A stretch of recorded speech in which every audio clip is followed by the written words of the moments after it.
சுந்தரகாண்டம் 15வது சர்க்கம். அன்னை ஜானகியை ஹனுமார் காணுதல். அசோகவனத்தில் சும்சுமா விருட்சத்தில் இருந்தபடி சீதையை தேடிக்கொண்டிருந்தார் மாருதி. கந்த மாதனம் போன்றிருந்த தோட்டத்தை அசோகவனத்தில் அவர் கண்டார். கோவில் போன்ற ஓர் அழகிய மாளிகையையும் கண்டார். அப்போது அங்கு அழுக்கான ஆடையோடு அரக்க மாதர்களால் சூழப்பட்டு உணவின்றி இளைத்தும் சோகத்தால் அடிக்கடி பெருமூச்சு விடுபவருமாய் சுக்லபட்சத்து நிர்மலமான சந்திரனை போன்றவரும் புகையால் மூடப்பட்ட அக்னி ஜுவாலையை போன்றும் மஞ்சள் நிறத்தில் வஸ்திரம் தரித்தவராயும் லட்சுமணனை நிந்தித்ததால் ஏற்பட்ட வெட்கத்தை உடையவராயும் தவசி போன்றவரும் கண்ணீர் சிந்தும் முகமுடையவரும் தனது கூட்டத்தை விட்டு தவறி நாய்க்கூட்டத்தில் மாட்டிக்கொண்டு தவிக்கும் பெண்மான் போன்றவரும் இதற்கு முன் துக்கத்தையே அறியாதவரும் இப்போது மிகுந்த துக்கத்தில் உள்ளவரும் ஆன அந்த பெண்ணை கண்டார். அப்பெண்ணே சீதை என அவரது துயரத்தைக் கண்டு தீர்மானித்தார் ஹனுமான். முழு நிலவு போன்ற முகமுள்ள தேவதா ஸ்திரீ போன்ற அந்த அழகிய சீதை தரையில் படுத்து கிடக்க கண்டார். நாத்திக வசனங்களால் அழிவுற்ற ஆத்திக புத்தி போலும் ஸ்ரீராமரின் பிரிவால் துன்புறுகின்றவரும் பயிற்சி இன்மையால் தெளிவாக உச்சரிக்க இயலாத வித்தை போன்று தெளிவற்றும் காணப்பட்டவருமான சீதையை மீண்டும் மீண்டும் பார்த்தார். எந்தெந்த ஆபரணங்கள் சீதையின் மேனியை அலங்கரித்தது என ஸ்ரீராமர் சொல்லி இருந்தாரோ அவைகள் சீதையால் அணியப்படாமல் கிளைகளில் தொங்குவதை ஹனுமார் கண்டார். பல ஆபரணங்கள் தரையில் எரியப்பட்டு கிடப்பதையும் கண்டார். மஞ்சள் நிறமுள்ள சீதையின் வஸ்திரம் வெகு நாளாய் தரித்திருந்த காரணத்தால் அழுக்கடைந்து மங்கி கிடந்தது. சீதையை கண்ட ஹனுமார் பிராட்டியை பிரிந்ததால் ராமர் எந்தெந்த வகையில் துயர்பட்டார் என சிந்தித்தார்.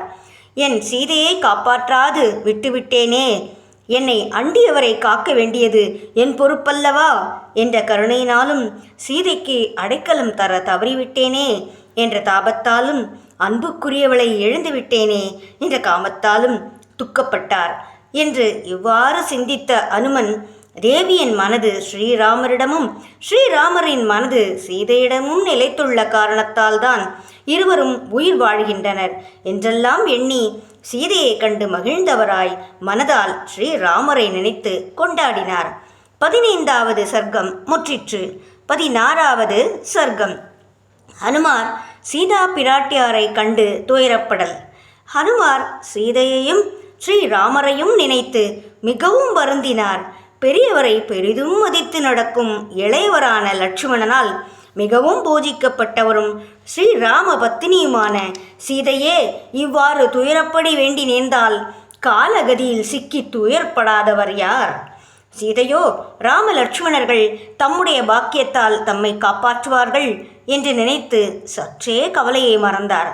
ஒழுக்கம், குணம், வயது, நடத்தை இவற்றில் ஒருவருக்கொருவர் தக்கவரான ராமரும் சீதையும் ஒருவருக்கொருவர் ஏற்றவரே. இந்த சீதையின் காரணமாக வீரனான வாலி கொல்லப்பட்டான். ராவணனுக்கு இணையாக வீரமுடைய கபந்தனும் கொல்லப்பட்டான். விராதனும் ஸ்ரீராமரால் வெல்லப்பட்டான். ஜனஸ்தானத்தில் 14,000 ராக்கதர்கள் கொல்லப்பட்டனர். கரதூஷணர்கள் ஆத்ம ஞானியான ஸ்ரீராமரால் வதம் செய்யப்பட்டனர். பிறரால் அடைய முடியாத வானரர்களின் பெரும் செல்வத்தை இந்த சீதையின் காரணமாகவே சுக்ரீவன் பெற்றான். இந்த தேவியின் காரணமாகவன்றோ இந்த மாபெரும் கடல் என்னால் கடக்கப்பட்டது, இந்த இலங்கை மாநகரம் பார்க்கப்பட்டது. மூவுலக அரசு பேரும் இந்த சீதையின் பெருமையில் அணுவுக்கும் ஈடாகாது. சீதை அறம் மிக்கவனும் மகாத்மாவுமான மிதிலாபதி ஜனகரின் பெண். மிக உயர்ந்த பதிவிரதை. யக்ஞ பூமியின் மண்ணுக்குள் கிடைக்கப்பெற்றவர். உயர்ந்த தசரஜ ராஜனின் சிறந்த நாட்டுப்பெண். தர்மத்தை அறிந்தவரும் ஆத்ம சக்தி ஓங்க பெற்றவருமான ஸ்ரீராமரின் பத்தினியான இந்த சீதை அரக்கியரின் வசத்தில் சிக்கி தவிக்கிறார். இது காலத்தின் கொடுமை. கர்மபலத்தை ஊட்டும் காலமும் பகவானின் வடிவமே அல்லவா? அனைத்து யோகங்களையும் அனைத்து போகங்களையும் உதறிவிட்டு தன் அன்பு பதியான ராமரிடம் கொண்ட பேரன்பால் கானகத்தின் துக்கங்களை பொருட்படுத்தவில்லை. அரண்மனையின் உயர்ந்த உணவுகளை துறந்து அந்த இன்பத்தை காட்டில் காய்கனிகளை உண்பதால் பெற்றார் சீதை. துன்பங்களையே அறியாத அன்னை எப்படி இந்த துயரங்களை தாங்கிக் கொள்கிறார்? ராவணனால் அபகரிக்கப்பட்ட இந்த உத்தமையான சீதையை ஸ்ரீராமர் பார்ப்பது நல்லது. எழுந்த அரசை மீண்டும் பெற்று மகிழும் மன்னன் போல் சீதையை ராமர் பெற்று மகிழத்தான் போகிறார். ராமர் பால் கொண்ட பற்றால்தான் சீதை இன்னமும் உடல் தாங்கி வாழ்கிறார். ஒரே சிந்தையுடன் ஸ்ரீராமரையே நினைத்து கொண்டிருக்கிறார். ராமரோ சீதை பால் கொண்ட பிரேமையால் இன்னமும் உயிர்த்திருக்கிறார். இந்த சீதையை கண்டு எதனையும் கண்டு உணரும் அறிவற்ற கேவலமான குரங்கான எனக்கே துக்கம் ஏற்படுகிறதே. பொறுமைக்கு இருப்பிடமான அன்னை சீதை அரக்கியரால் காவல் செய்யப்பட்டு துக்கத்தில் மூழ்கி இருக்கிறார்களே. இவ்வாறு எண்ணியபடி ஹனுமார் அந்த சிம்சுமா விருட்சத்திலேயே தங்கிவிட்டார். 16வது சர்க்கம் முற்றிற்று. 17வது சர்க்கம். ஹனுமார் அரக்கியரை காணல். அப்போது அங்கு களங்கமற்ற சந்திரன் வானில் உதித்தான்.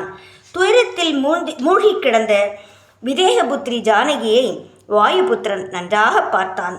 அப்போது அங்கு ஜானகியை காவல் செய்து வந்த கோரமான அரக்கியரை ஹனுமார் கண்டார். அவர்கள் இரும்பு, சூலம், சம்மட்டி, கலப்பை முதலிய படைக்கலங்களை தாங்கியவர்களாக காணப்பட்டனர்.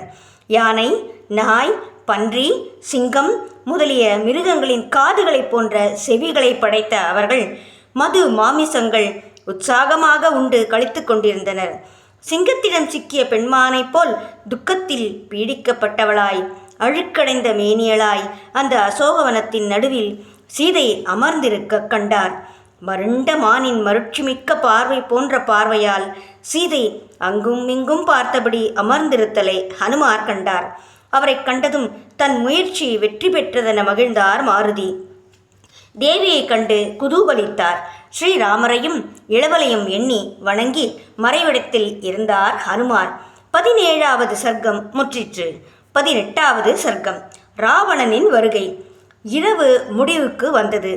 வேதங்களை பயின்றவர்களும் யாகங்களை செய்தவர்களுமான பிரம்ம ராட்சசர்களின் வேத கோஷங்களை பின்னிரவில் ஹனுமார் கேட்டார். மங்கள வாத்தியங்களின் ஒலிகளை கேட்டபடியே ராவணன் துயில் எழுந்தான். சீதையை குறித்து எண்ண ஆரம்பித்தான். காம வேகத்தை தாங்க முடியாதவனாகி நல்ல ஆபரணங்களை அணிந்து இரத்தினங்களாலும் தங்கத்தாலும் செய்யப்பட்ட வாசல்களை உடைய அசோக வனத்திற்கு செல்லும் தெருக்களில் பிரவேசித்தான். 100 பெண்கள் அவனை தொடர்ந்து சென்றனர். சில பெண்கள் தங்கள் தீவட்டிகளையும் சிலர் விசிறிகளையும் சாமரங்களையும் ஏந்தியபடி சென்றனர். ஆனால் ராவணனோ சீதைபால் கொண்ட வேட்கையால் மதம் கொண்டு அசோகவனத்தில் பிரவேசித்தான். மிகுந்த பலமும் பௌருஷமும் கொண்டவனும் காமமும் அகந்தையும் மேலிட்டவனும் சிவந்த நேத்திரங்களை உடையவனும் மன்மதன் போன்ற எழில் உடையவனுமான ராவணனை ஹனுமார் கண்டார்.